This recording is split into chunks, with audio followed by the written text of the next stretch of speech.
సార్వత్రిక ఎన్నికల 6వ దశ పోలింగ్ మందకొడిగా సాగినట్లుగా మనకు తెలుస్తోంది. మొత్తం 61.20% పోలింగ్ నమోదైంది.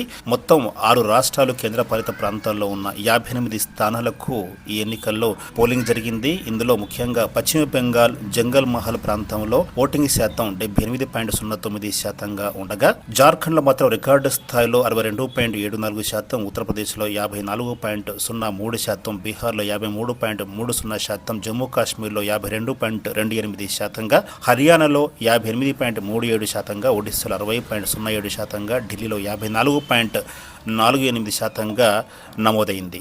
సో ఈ విధంగా ఎన్నికల పోలింగ్ సరళి మనకు కనపడుతోంది. మొత్తం మీద ఓవరాల్గా చూసినట్లయితే పోలింగ్ శాతం తక్కువగా నమోదైంది.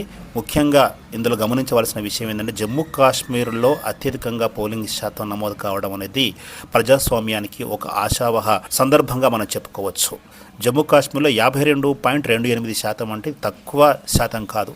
ఒకప్పుడు సింగిల్ డిజిట్లో కూడా ఎన్నికలు పోలైన సందర్భం ఉంది. అలాంటిది జమ్మూ కాశ్మీర్లో 52.28% ఓటింగ్ నమోదవడం అంటే అక్కడ ప్రజలకు ప్రజాస్వామ్యం మీద ఉన్న నమ్మకాన్ని ఇది వ్యక్తపరుస్తుందనేది ప్రజాస్వామికవాదుల యొక్క అభిప్రాయం.